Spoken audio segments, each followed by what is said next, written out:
So I kind of got into audiobooks this week, mostly because I wanted to finish two pretty hefty books before a new season of a show came out. And I knew there was no way I was going to be able to sit down and read two almost 600-page books, before the end of the show. So I grabbed the audiobook from the library and listened to a huge chunk of it on my long run on Sunday. And I know I got through way more of the book on that run listening to that audiobook than I would have if I had sat on my couch for that hour and a half and read. And it kind of hit me later on in the day that this is the same decision that people kind of get wrong in their business all the time. Do I grind through this the slow way, or do I find the faster path? So today I want to answer a question I get asked pretty regularly. How do you know when to do the tech yourself or to just get help? Because I'll just do it myself can be one of the most expensive sentences in small business, and most people don't see the bill until way later. So by the end of this video, you'll have a very clear line for when to do it yourself versus when to hand it off. If we haven't met yet, I am Delana. I have been building tech systems for online businesses for 10 years, and I also do migrations for Kit. Tech is my zone. I love it.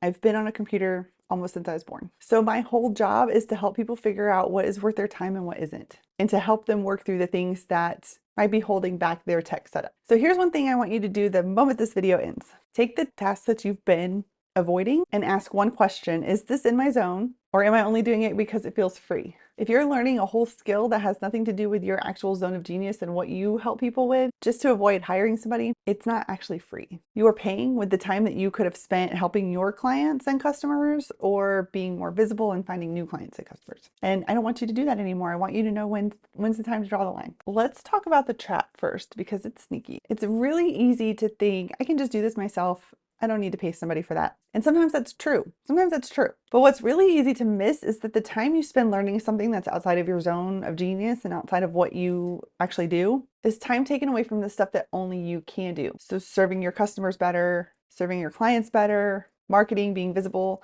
like your face is your brand, creating content, actually talking to people. Instead, you're 3 hours deep trying to connect your checkout page to your email list, or figuring out why buyers aren't getting tagged, or why a product isn't delivering to somebody who's paid for it. All of those things are important, but are they what you need to be spending your time on? So here's where I would draw the line. If you are a money coach, a yoga teacher, a branding coach, someone who teaches people how to knit, somebody who teaches people how to play guitar, or how to work with wood, or whatever, I'm not saying you can't learn the tech. You can totally build your own website. You can totally set up your own checkout pages. What I am saying is, if it doesn't come somewhat naturally to you and it's not your area of expertise, then your time is probably not best spent there. Your job is to be great at the thing that people actually pay you for. Now, here's the part that people get wrong in the other direction. Everyone who runs an online business needs a very solid basic understanding of how the tech in their business works, even when you do have a team, even when you have someone in your back pocket that you could call in, because things break at weird hours. Everybody's not on call all the time. So there might not always be someone that you could call in, even if you do have a team, right? Because I'm sure you want your team to have a life outside of work as well.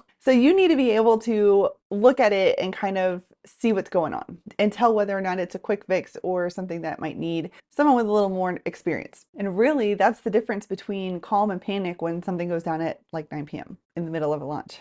But there is a hard stop to that, as you don't need to spend hours or days troubleshooting a problem that you don't understand. If you don't see the fix, that's totally fine. It's not your job to see the fix. There are people whose entire job it is to understand how all of this stuff works, me being one of them. Knowing when to ask for help is a much better use of your time and money than spending hours and hours Googling and asking chatbots how to fix a problem that you don't even fully understand what it is. So the real skill here isn't doing all the tech yourself. It's knowing the difference between, I can handle this in 10 minutes, and this needs somebody who actually knows what they're doing. And that judgment is actually what protects your time and your sanity and potentially your business. So if you've got that one thing that keeps eating your work session, the thing that you've Googled 4 times and still don't fully understand, that is what my 90-minute tech intensives are for. You bring the thing you're stuck on, we'll look over it, or I'll teach you it, or whatever, in 90 minutes.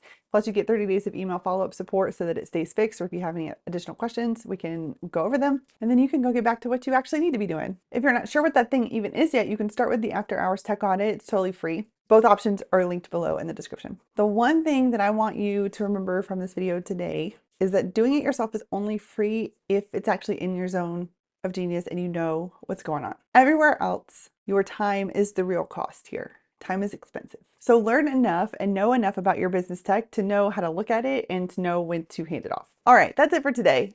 Join me next week where we will dive deeper into my obsession with Notion, and I'll show you how I'm using it to literally hold everything, like literally everything. Okay, I'll see you there. Bye.